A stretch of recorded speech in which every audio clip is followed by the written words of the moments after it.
আসসালামু আলাইকুম ওয়া রাহমাতুল্লাহি ওয়া বারাকাতুহু। আলহামদুলিল্লাহি হামদাশ শাকিরিন আলা মা হাদানা ইলা সিরাতিম মুস্তাকিম ওয়া ফাদ্দালানা আলা কাসীরিম মিনাল আনামি ওয়াস সালাতু ওয়াস সালামু আলা রাসূলিল্লাহি আম্মা বা'দ। সম্মানিত দিনী ভাই এবং বোনেরা, আজকে আমরা আলোচনা শুনব আরাফার সিয়ামের ফজিলত। আমরা বর্তমানে যে মাসটিতে রয়েছি সেটি হচ্ছে জিলহজ মাস। অত্যন্ত গুরুত্বপূর্ণ একটি মাস, যে মাসটির ব্যাপারে আল্লাহ রসুল সাল্লাল্লাহু আলাইহি ওয়াসাল্লাম বলেছেন, মা মিন আইয়ামিন আল আমালুস সালিহু ফিহা আহাব্বু ইলাল্লাহি মিন হাদিহিল আইয়াম, ইয়ানি আইয়ামুল আশর। যে আল্লাহ রাব্বুল আলামিনের কাছে জিলহজ মাসের প্রথম 10 দিনের আমল অধিক পছন্দনীয়। আল্লাহ রাব্বুল আলামিন জিলহজ মাসের এই আমলটাকে বা জিলহজ মাসের আমলগুলোকে, বান্দার কাজগুলোকে অনেক পছন্দ করে থাকেন। সাহাবীগণ বললেন, হে আল্লাহ রাসূল, আল্লাহর পথে জিহাদের চাইতেও কি বেশি উত্তম?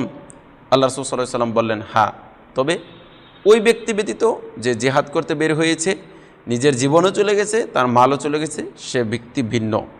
সম্মানিত দিনী ভাই এবং বোনেরা, আল্লাহ রাসূল সাল্লাল্লাহু আলাইহি ওয়াসাল্লাম আরও বলেছেন, আফদলু আইয়ামিদ দুনিয়া আল আশর।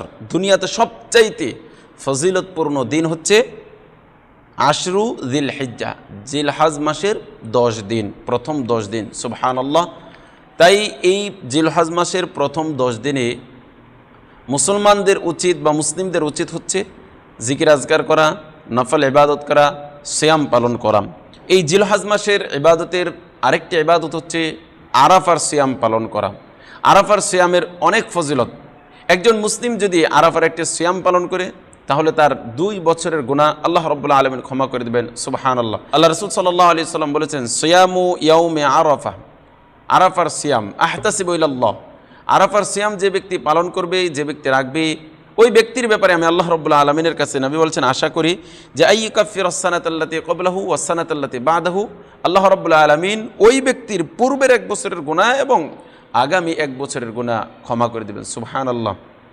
পূর্বের 1 বছর সে অতিবাহিত করেছে এবং আগামী ভবিষ্যতে যে 1টা বছর আছে, এই ব্যক্তি ভবিষ্যতে 1 বছর বাঁচবে কি বাঁচবে না, সে গুনাহ কতটুকু করবে এটাও তার জানা নেই, কিন্তু আল্লাহ রাব্বুল আলামিন তার 2 বছরের গুনাহ ক্ষমা করে দেবেন। সুবহানাল্লাহ।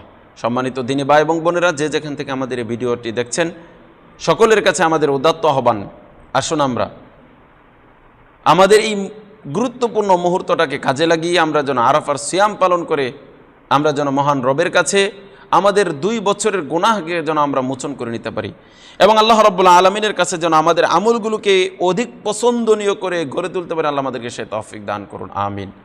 অবহেলা অলসতা আমরা কতই না করেছি। দুনিয়াতে আমরা প্রত্যেকে পাপী। আসুন আমরা আমাদের এই পাপকে মোচন করার জন্য আমরা প্রতিজ্ঞাবদ্ধ হই।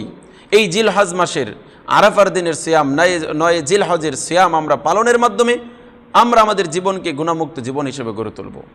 আমরা আমাদের এই ইবাদতকে মহান রবের কাছে পছন্দনীয় ইবাদত হিসেবে গড়ে তুলব।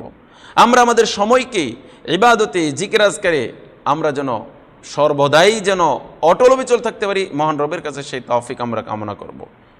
এই জিলহজ মাসে আরেকটি গুরুত্বপূর্ণ কাজ হচ্ছে তাকবীর পাঠ করা। আল্লাহু আকবার, আল্লাহু আকবার, লা ইলাহা ইল্লাল্লাহু আল্লাহু আকবার ওয়ালিল্লাহিল হামদ। এই তাকবীর আমরা সর্বদাই পাঠ করব 13 জিলহজ পর্যন্ত। আল্লাহ আমাদেরকে ইবাদত করার, আরাফার সিয়াম পালন করার তৌফিক দান করুন, আমিন। আমরা যেন সকলেই নিজে আরাফার সিয়াম পালন করি এবং আমাদের পাড়া প্রতিবেশী, মহল্লাবাসী, পরিচিত ভাই বোনদেরকে যেন আমরা আরাফার সিয়াম পালনের জন্য উদ্বুদ্ধ করি। মহান মালিক আমাদেরকে সেই তৌফিক দান করুন, আমিন। হাদা মা ইনদি ওয়াসসাওয়াবু ইনদাল্লাহ ওয়া সাল্লাল্লাহু আলা নবিনা মুহাম্মদ ওয়া আলা আলিহি ওয়া সাহবিহি আজমাইন। ওয়াসসালামু আলাইকুম ওয়া রাহমাতুল্লাহি ওয়া বারাকাতুহু।